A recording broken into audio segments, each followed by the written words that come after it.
Baik, bismillahirrahmanirrahim. Assalamualaikum warahmatullahi taala wabarakatuh.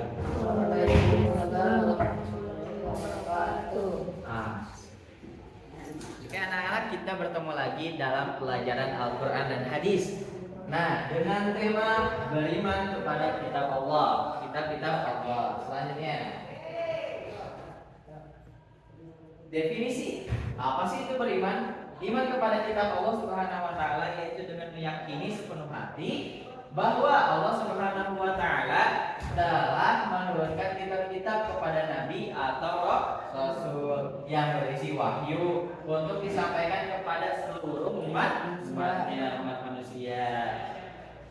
Selanjutnya, ada apa aja sih kitab-kitab yang diturunkan oleh Allah?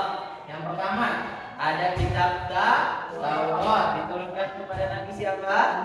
Nabi Musa. Selanjutnya ada kitab Zabur diturunkan kepada Nabi siapa? Nabi Daud. Selanjutnya yang ketiga yaitu kitab Injil diturunkan kepada Nabi siapa? Nabi Isa. Yang terakhir yang kita ketahui yang kita sekarang baca yaitu kitab Al-Quran diturunkan kepada siapa? Nabi Muhammad Sallallahu Alaihi Wasallam. Nah, selanjutnya,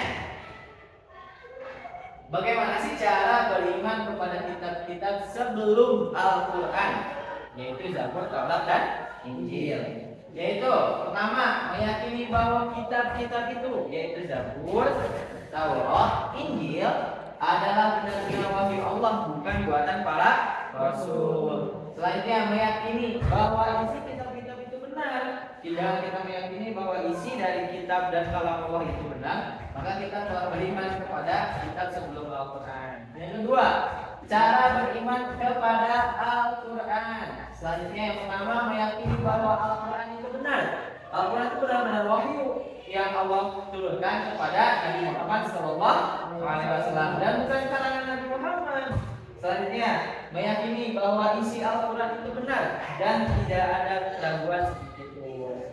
Selanjutnya, mempelajari, memahami, dan menghayati isi Al-Quran. Nah, seperti yang kita lakukan sekarang dengan mempelajari, memahami, dan menghayati isi Al-Quran, dan itu adalah bentuk dari beriman kepada Al-Quran. Selanjutnya, mengamalkan ajaran-ajaran Al-Quran dalam kehidupan sehari-hari.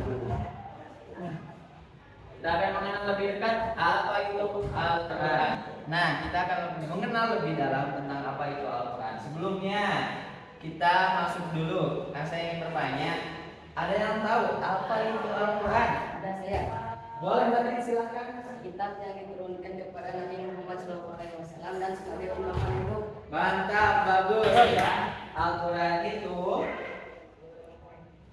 nah, Al-Quran itu adalah kitab yang diturunkan kepada Nabi Muhammad SAW.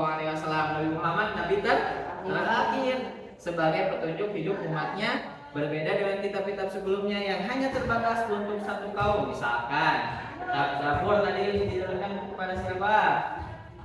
Ya, Nabi Daud. Kita lihat lagi. Nah, Nabi Daud. Ya udah, ini untuk kitab Zabur untuk Nabi Daud doang. Untuk kaumnya juga. Taurat pada Nabi siapa? Nabi Musa. Ya udah, ini untuk kaumnya Nabi Musa saja. Saya kitab Injil. Ya udah, diturunkan untuk kaumnya Nabi. Tapi berbeda dengan Al-Quran. Al-Quran diturunkan untuk semua umat manusia. Nah, betul ya kata Radit tadi tentang Al-Quran. Selanjutnya, Al-Quran adalah kitab yang diturunkan tadi sudah saya jelaskan kepada Nabi terakhir Nabi Muhammad SAW sebagai petunjuk hidup umatnya, berbeda dengan kitab-kitab sebelumnya yang hanya terbatas untuk satu kaum. Tadi telah disebutkan juga Al-Quran tidak hanya diturunkan untuk satu bangsa. Allah Subhanahu Wa Taala berfirman dalam Al-Quran surat Yusuf yang ayat bunyi ayatnya Inna anzalna al-Qur'ana arabiyyan la'allakum ta'qilun. Ya, artinya sesungguhnya kami menurunkan Al-Quran. Sesungguhnya kami menurunkannya berupa Al-Quran dengan berbahasa Arab agar kamu memahaminya. Nah, di sini ada video. Silahkan kalian simak setelah menonton video ini.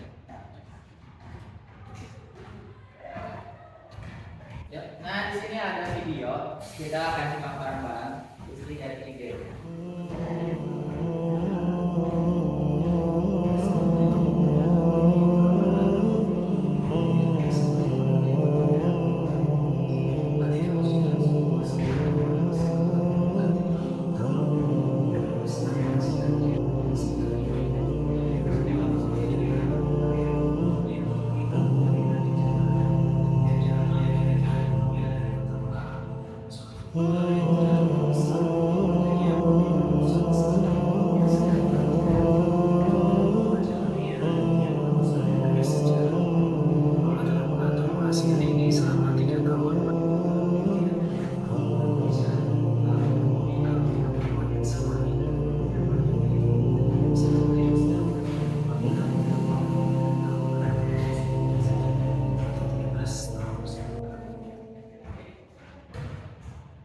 Nah, seperti itulah video tentang sejarah Al-Quran. Nah, tugas kalian nanti silahkan bikin rangkuman, membuat rangkuman di kertas lembar atau misalkan di buku kalian tentang apa yang tadi diisi dari video tersebut, yaitu tentang sejarah Al-Quran. Nanti dikumpulkan besok pada pelajaran Al-Quran dan hadis ya.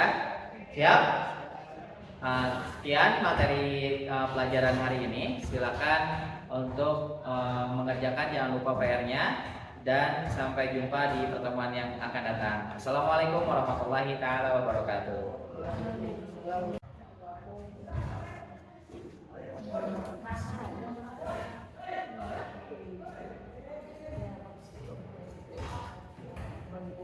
Ya, duluan ya.